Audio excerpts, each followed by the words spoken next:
Hi buddies, welcome back. It's Anne-Sophie and today I'm going to show you how you can look for system updates on your Sony Xperia 5 Mark V.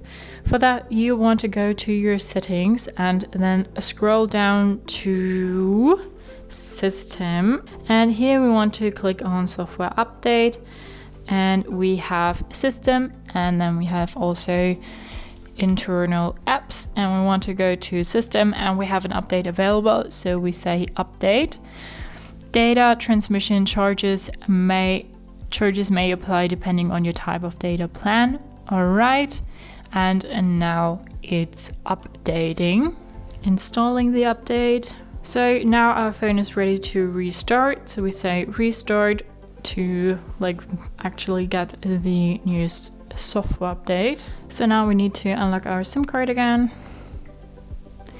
and then we're back in the phone with our latest software update. So that's how you can look for a software update on your Sony Xperia 5 Mark V. I hope you liked it, hope it helped. If so, thumbs up, share and subscribe, and I hope to see you next time. Bye.